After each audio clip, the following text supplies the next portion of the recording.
दोस्तों एपिसोड शुरू होता है और हमें दिखाया जाता है कि मोचन एंड मुओबाई के बीच में फाइट हो रही होती है और मुओबाई ये समझ जाता है कि मोचन काफी ज्यादा पावरफुल हो चुका है। मुओबाई अपना एक सीक्रेट टेक्निक्स को एक्टिवेट कर लेता है और वो मोचन के ऊपर हमला कर देता है और मोचन उसके सारे अटैक्स को डॉज करने की कोशिश कर रहा होता है और इतने ज्यादा अटैक को डॉज करने के बावजूद भी मोचन को एक अटैक जाके लग जाता है, लेकिन मोचन उसके अटैक को रोकने की कोशिश बड़ा ब्लास्ट हो जाता है जिसकी वजह से ये दोनों ही काफी ज्यादा पीछे हो जाते हैं। और वहीं मोचन सोचता है कि लुओ मोबाई काफी ज्यादा पावरफुल है और मैं इसे अकेले नहीं रोक सकता और मोचन उस फ्लूट को बजाने लगता है और लुओ मोबाई कहता है कि आखिरकार तुम ये कर क्या रहे हो। तभी मोचन कहता है कि यदि मैं मरने वाला हूँ तो मैं अकेले क्यों मरूं, मैं तुम्हें भी साथ लेके मरूंगा। और मोचन ये सब बात हो ही रही होती है कि तभी वहाँ पर अचानक से स्पिरिट ईटिंग बीट्स आने लगती हैं और उन्हें देख लुओ मोबाई भी वहाँ से अपनी जान बचा के भागने लगता है। फादर और उसके अंकल सभी एक रिवर के पास आके खड़े हो जाते हैं और वो सोच रहे होते हैं कि आखिरकार हम इस रिवर को कैसे पार करें, क्योंकि इसके अंदर तो काफी ज्यादा जानलेवा क्रोकोडाइल्स हैं। और ये सभी इसी बारे में बात कर ही रहे होते हैं कि तभी पीछे से मोचन और अपने साथियों के साथ वहाँ पर आ जाता है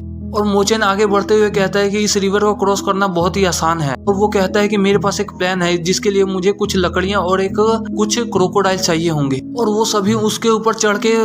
रिवर को क्रॉस करने लगते हैं, जिस पर मोचन का फादर कहता है कि ये सब तो काफी ज्यादा खतरनाक है। और फिर मोचन बताते हुए कहता है कि असल में पॉइजन क्रोकोडाइल्स की आंखें काफी ज्यादा कमजोर होती है और वो सिर्फ लोगों को सूंघ कर पता करते हैं। और तभी हमें पीछे एक स्नेक बीस्ट को दिखाया जाता है जो कि तेजी से इन सभी का पीछा कर रहा होता है। तो वो अचानक इन सभी के ऊपर हमला कर देता है। मोचन कहता है कि ये कोई पॉइजन क्रोकोडाइल नहीं है और वो स्नेक इन सभी के साथियों के ऊपर हमला कर देता है, जिसे देख मोचन तुरंत ही अपने साथियों को बचा लेता है। और वहीं पर मोचन के फादर और अंकल दोनों ही हवा में फ्लोट कर और उन सभी को बचाने के लिए ही मोचन का फादर उस स्नेक से फाइट करना शुरू कर देता है, जिसका उस पॉइजन स्नेक के ऊपर कुछ ज्यादा असर नहीं हो रहा होता और वो काफी ज्यादा गुस्सा होता है और फिर इन सभी के ऊपर लगातार हमला करने से लगता है। और मोचन को ये बिल्कुल अच्छा नहीं लगता, जिसकी वजह से मोचन एक प्लान बनाता है और उस स्नेक को बाहर निकालने की कोशिश करने लगता है। और वो पॉइजन स्नेक जैसे ही मोचन को खाने के लिए बाहर आता है तभी मोचन अपनी सोल कैप्चरिंग फॉर्मेशन टेक्निक को एक्टिवेट कर लेता है और उसकी वजह से मोचन उस बीस्ट को जकड़ लेता है। और वहीं पर मौका देखते हुए मोचन के फादर उस बीस्ट के ऊपर अटैक कर देते हैं और वो सभी भारी मात्रा में अपनी एनर्जी इकट्ठी कर उस बीस्ट के ऊपर हमला करने लगते हैं। और ये सभी को लग रहा होता है कि आखिरकार उन्होंने इस बीस्ट को जान से मार ही दिया, लेकिन वो बीस्ट अचानक ही तेजी से बाहर निकलकर मोचन को जकड़ लेता है और वो सभी को वार्निंग देने लगता है कि यदि वो आगे बढ़ते हैं तो वो मोचन को मार डालेगा। और सच में मोचन को काफी ज्यादा दर्द हो रहा हो, ऐसा ही चलता रहा तो मैं तो यहीं पे मारा जाऊंगा। और फिर मोचन अपना दिमाग चलाता है और वहीं पर वो आर्टिफैक्ट बाहर निकाल लेता है और वो फ्लूट को बजाने लगता है और अचानक से ही वहाँ पर सभी स्पिरिट ईटिंग बीट्स आ जाती हैं और वो सभी आते ही उस पॉइजनस स्नेक के ऊपर हमला कर देती हैं। और वहीं पर मोचन और उसकी पूरी फैमिली वहाँ पे मौका देखते ही वहाँ से निकल जाते हैं और वहीं पर वो पॉइजनस स्नेक पूरी तरह से मारा जाता है। और वहीं पर हमें मो क्लैन का सीन दिखाया जाता है, जो कि आखिरकार वो माउंटेन पर पहुंच जाते हैं और वो जिन्यू बर्ड की बॉडी को तलाश करने लगते हैं। और तभी वहां पर मो क्लैन भी पहुंच जाता है, जिसे देख वहां का एल्डर कहता है कि लू फैंग तुम तो काफी ज्यादा कमजोर हो, तुम्हें इतनी देर कैसे लगी यहाँ पर आने में।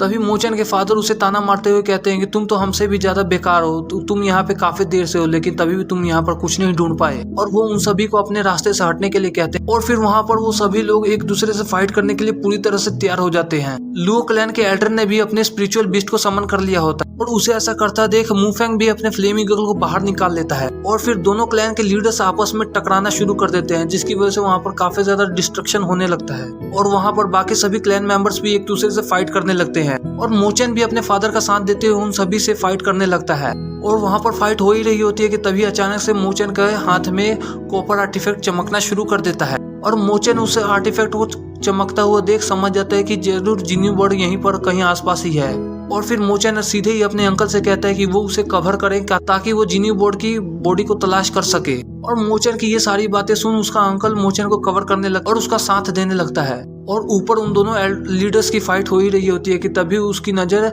मोचन के ऊपर पड़ जाती है और वो अपने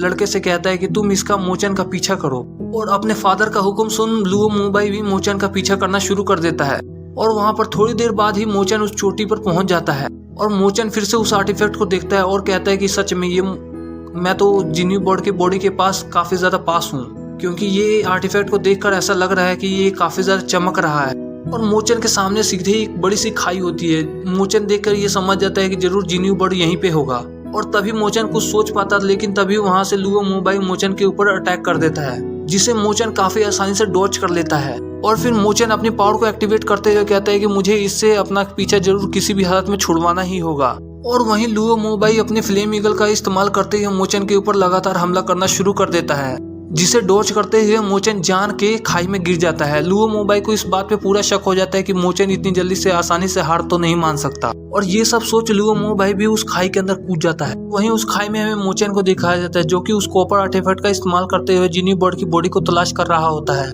और वो धीरे धीरे उस बर्ड के काफी ज्यादा पास पहुंच जाता है और वहां पर एक काफी ज्यादा बड़ा पत्थर होता है। मोचन इस बात को समझ जाता है कि जिनी बर्ड जरूर इसके अंदर ही होगा, और मोचन जैसे ही उस बर्ड को हासिल करने के लिए अपना हाथ आगे बढ़ाता है तभी वो पत्थर उसकी एनर्जी को ऑब्जर्व करने लगता है। और ये सब होता देख मोचन तुरंत ही पीछे हट जाता है, और तभी मोचन पीछे हटता है वैसे ही लुओ मोबाई भी मोचन के ऊपर हमला कर देता है, और वो सीधे ही मोचन से कहता है कि तुमने मेरे लिए जिनी बर्ड को ढूंढ लिया, अब तुम्हारी यहाँ पे कोई जरूरत नहीं, अब तुम मर जाओ। और इतना कह लुओ मोबाई मोचन के ऊपर लगातार हमला करना शुरू कर देता है, और मोचन उससे पावर में काफी ज्यादा कमजोर होता है, जिसकी वजह से मोचन अपनी जान बचाकर वहां से चट्टानों में भागने लगता है। और वहीं मोचन को भागता हुआ देख लुओ मोबाई समझ जाता है कि मोचन खुद को बचाना चाहता है, इसलिए वो यहाँ से भाग रहा है, और वो गुस्सा करते हुए अपनी क्ला टेक्निक का यूज करते हुए मोचन के ऊपर हमला कर देता है, जिसे लास्ट मोमेंट में मोचन ने डॉज कर लिया होता है, और उसकी सीधी क्ला टेक्निक सीधे उस जाकर पत्थर के अंदर धंस जाती है, और वो पत्थर बहुत ही तेजी के साथ लुओ मोबाई की एनर्जी को ऑब्जर्व करने लगता है,